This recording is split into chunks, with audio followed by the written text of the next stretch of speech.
What's up, guys? Billy from Mad Max again, and today we're going to talk about something you may have seen before, but if you haven't, don't go back and watch it because I look like an idiot. But we got my Recce competition build.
So what we got here is the first build I ever made. It was the first video I ever made too. But I'm going to go over front to back what's on it and what I would use it for and why I call it my Recce build. So let's start up front here. We got a Surefire muzzle brake. It's the first, well, I shouldn't say it's the old brake before the SOCOMs, but this thing works. Like, it's the most flat shooting gun. I think it has something to do with the mid-length gas system in conjunction with the brake, but when you're shooting this, everyone around you is going to hate you, which is why it works for competition, because you're gonna be shooting flat and fast, and you'll see. I'll throw a slow-mo clip in there. So let's keep moving. I got a Ballistic Advantage barrel here, mid-length gas system, and it's a 16-inch barrel. But at Ballistic Advantage guarantees one MOA accuracy or better with match grade ammo, and this clearly does that because they'll do a buyback if you I guess if you suck at shooting, you're shit out of luck. But yeah, this definitely holds up to their guarantee. Got a little Streamlight ProTac HLX, and it's super bright, but it looks funny, and you might find it in your mother's drawers one night. But it was cheap, does the job, and came with the tailcat, or not tailcat, came with the tape switch with the momentary on and on off, and it strobes. But back here we got a ALG Defense. It's Geisley's sister company, and I did not know that when I bought it, but it's weird. It doesn't have M-LOK on the 3, 6, or 9. It's like offset on the 2-ish and 5-ish, and on the other side as well, and what would be like 7, 8, and 10, 11 kind of. But you do got it, you do have it on the 6. Right here I got the old Magpul MOE, chopped it down because I do not hold it like a foregrip. I use it as a hand stop, and I think it looks cooler as stubby, but that's just me. Got the electrical tape, which we never thought we would need until I went to the range yesterday. My buddy split open his fingers, and he's like, why the hell do I need this tape? Oh wait, my finger's bleeding. So it's not totally useless. Like I said, mid-length gas system, that is like the new hotness. It's the perfect medium of reliability and dwell time between rifle and carbine length gas system. It's what the new URGI and like everything for SOCOM's using now.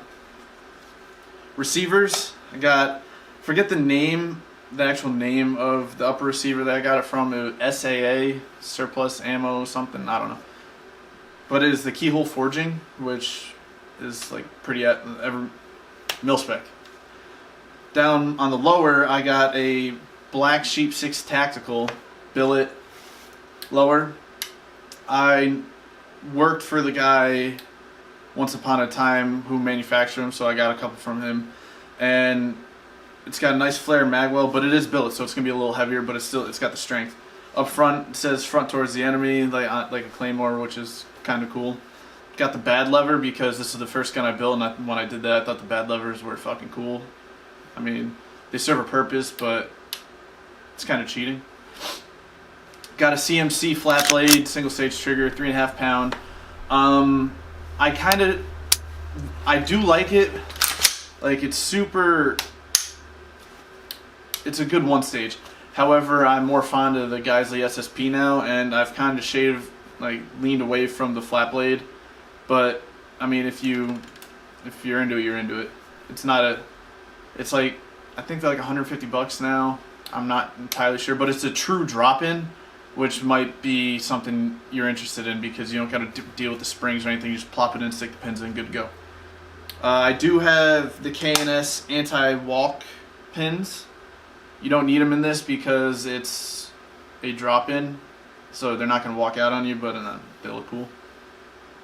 Back here, hate this. The Ambi Selector from Seekins. It is so rough on your thumbs so if you're not using gloves, it's just painful. But it is a nice short throw.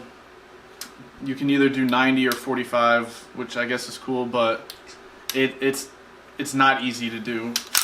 Like, it takes some thumb strength there, and it's just painful because it's like sharp over here. I should mention that the lower does have a built-in like a wider trigger guard, so you can shoot with gloves, which is pretty neat. But Black Sheep 6 Tactical is no longer a company, so you can't really find it, so it's kind of indifferent. Back here, just got a regular mil-spec tube, 6 position buffer tube. The buffer I am using, let me just clarify, it is just a standard no mark buffer, so I'm sure if I put an H2 in here it would shoot even smoother. However, I don't know how much smoother you can get with this. The back plate is like a hook here for sling. I used to use a 1-point sling, but I don't like the rifle swinging down and knocking me in the dick anymore, so shade away from that. Magpul K2 grip. Like Travis Haley says, straight lines are strong, angles are weak. He's more of a scientist than me, so watch what he has to say on that, but it's accurate. When you're shooting standing up, it's way more comfortable and ergonomic to be shooting with a more vertical grip than with an A2 grip, because your trigger finger wants to pull up with an A2. With this, it's straight back, so it's going to be more accurate standing up. A2 is more conducive for the prone. This, I don't shoot in the prone zone. And in the back here, we got a CTR, which like used to be the hotness 4 years ago whenever I built this gun. It's still a solid stock. It's pretty light and no complaints. There's no cheek weld, but I mean, if you're used to it, you're used to it.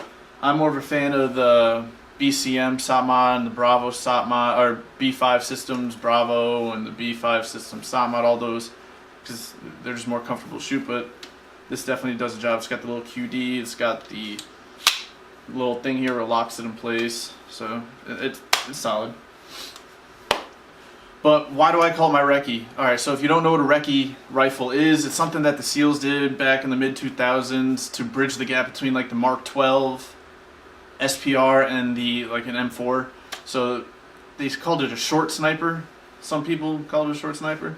But basically, they made them in-house. It wasn't something that was widely issued. They would just take a 16-inch barrel and a low-power variable optic, and that was a Recce rifle. Everything else was whatever the user wanted on it. So essentially, any 16-inch gun that's precision capable and has a low power variable optic, you could call a Recce gun. But, oh, missed out on the scope. So up on here in the scope, I got a Leupold Mark AR. It's a 1.5 to 4. The glass is really clear. It's got a crosshair with mil dots, and then it has a donut to death in there. So it's kind of got like the best of both worlds. The adjustments are 0.1 MOA. Not terribly spongy, but the clicks are good, and it stops on the click, which it's solid. The glass is surprisingly clear. My only complaint is 1-inch tube, but I knew when I was buying it that's what it was. Found it on gun deals on Reddit. It was only like $225 with the mount, so it was a pretty solid package deal for a gun that I don't shoot that often, but still has a purpose. But the reason I would call it a competition gun is something we touched on before, is just how smooth it is, and combined with the accuracy, so you can make quick hits up front, dial it up to 4, and then, I mean, shooting standing up after 250 is really not that hard with this if you're shooting at a man-sized target. So if you want go into the prone, I'm very confident that as long as you don't suck, you could hit out with 5 of it. So it would definitely do well as a competition gun with this brake gas system and everything thrown into one.